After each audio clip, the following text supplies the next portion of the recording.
Durante la formación en una carrera universitaria se tiene un modelo de enseñanza bastante conocido, comenzando con la formación dentro de la institución donde los profesores te explican los pormenores de la disciplina en la que has decidido dedicarte y terminando con la educación práctica en donde, dependiendo de dónde estudies, la institución o tú tendrán que buscar alguna clase de lugar en donde sea posible poner en práctica todo lo aprendido a lo largo de la carrera,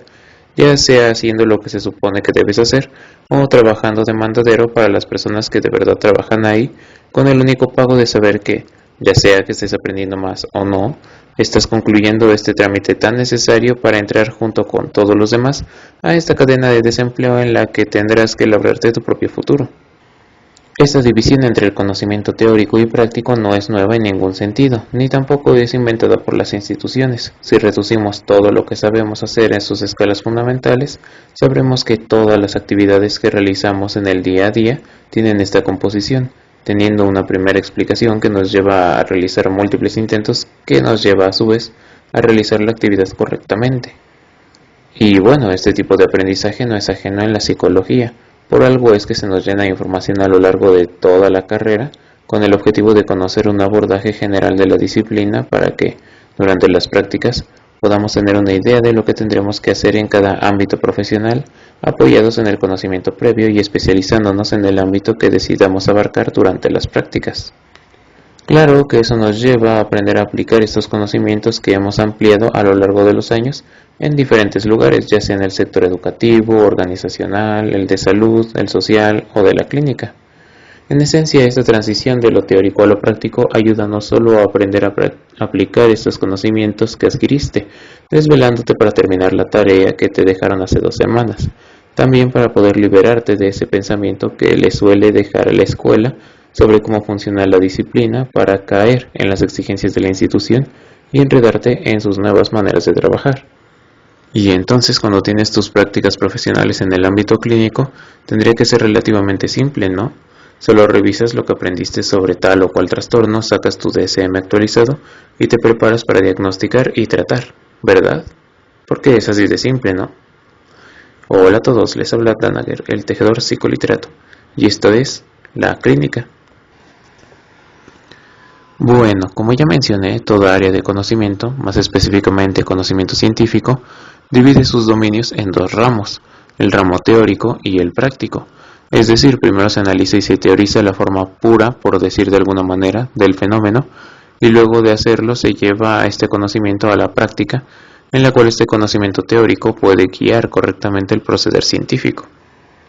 Este es un modelo interesante, pero en su libro La investigación en psicoanálisis, Pura Cancina propone que el psicoanálisis opera de una manera un poco diferente, añadiendo un tercer elemento, la clínica.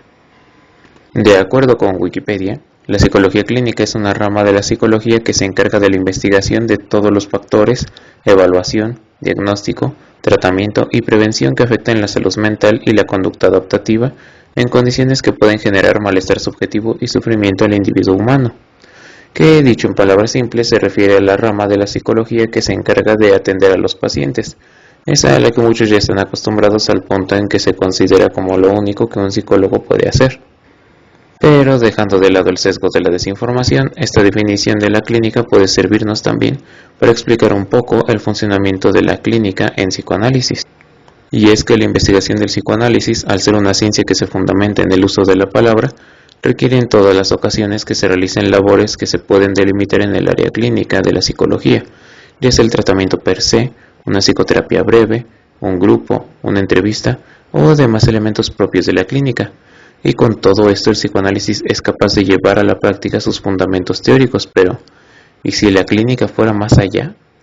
Esa es la pregunta que la autora se planteó en su libro, llevando a la clínica como un tercer factor en un nudo borromeo, sin el cual el trabajo psicoanalítico es imposible. Pero desde esta perspectiva, ¿qué es la clínica?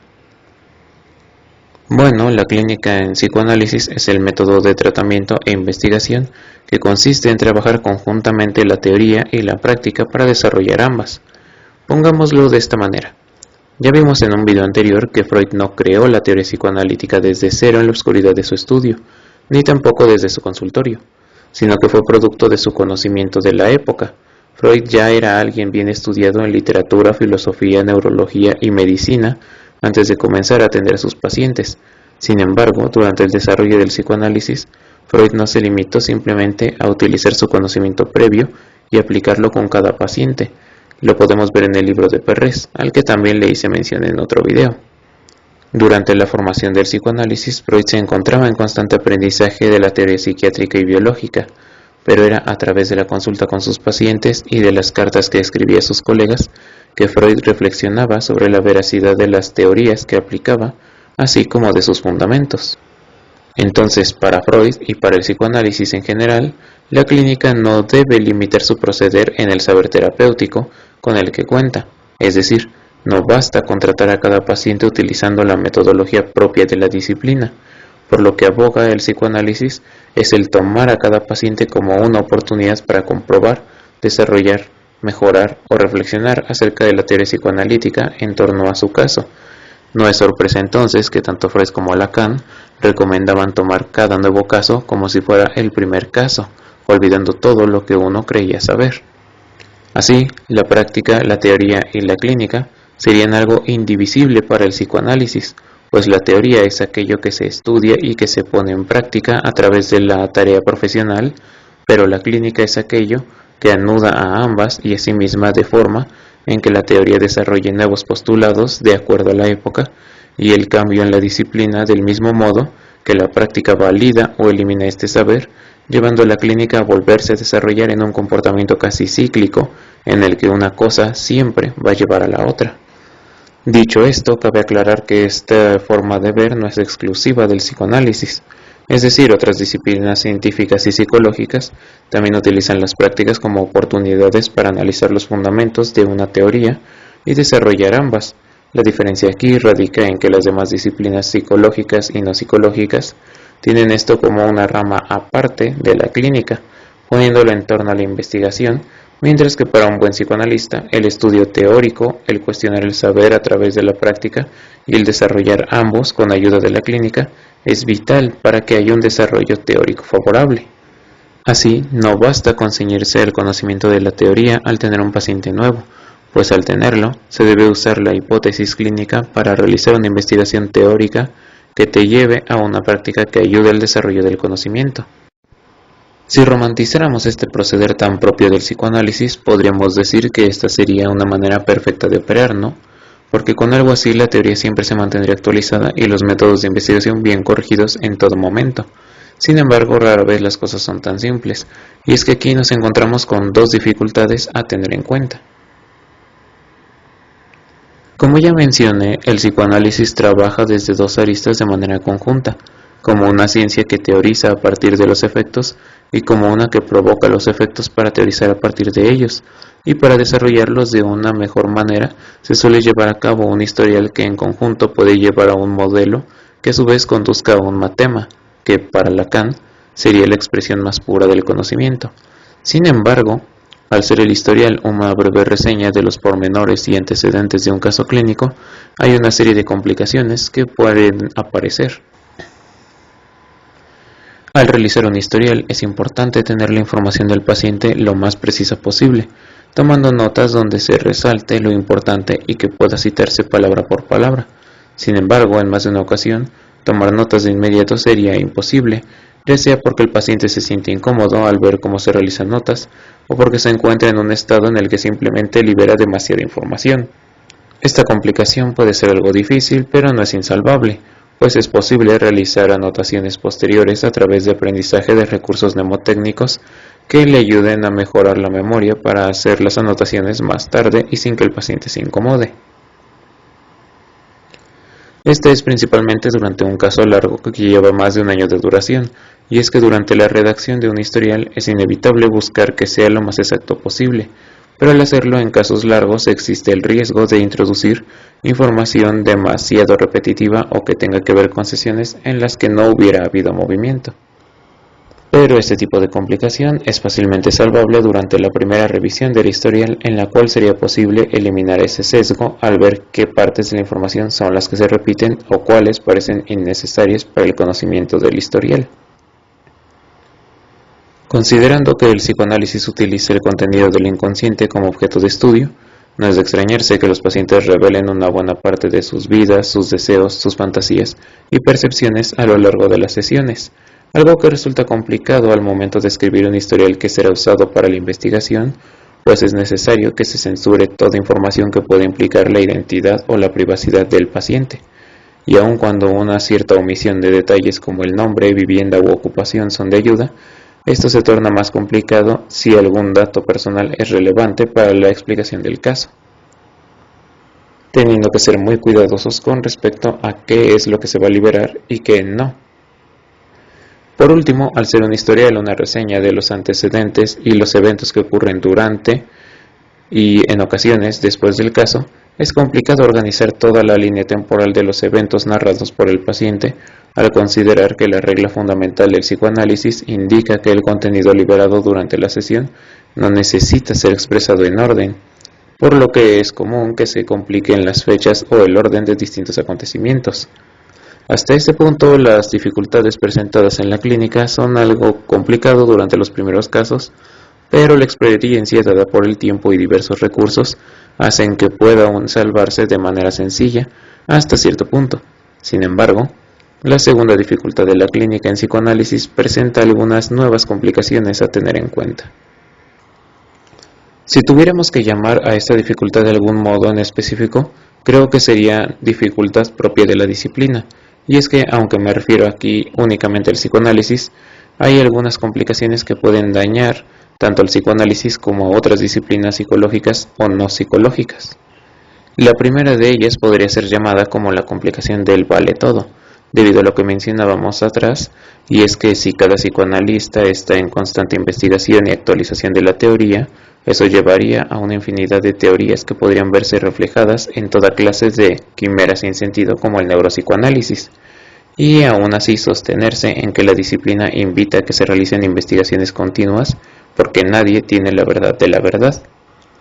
Por mucho que las páginas de conductismo tomen esto como la dificultad principal, la verdad es que es más sencilla para resolver, y es que para esto basta con dos herramientas muy importantes, el continuo escrutinio y la socialización del conocimiento, porque al mantener un continuo estudio de lo que llevas, al compararlo con los pilares y fundamentos que sostienen la teoría psicoanalítica, sería posible ver cuándo uno se está desviando hacia zonas algo más peliagudas,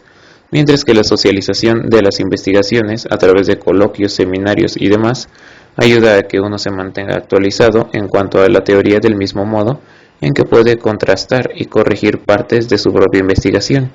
Como ven, es una manera fácil y sencilla de librarse del vale todo. Sin embargo, también puede acarrear una segunda complicación.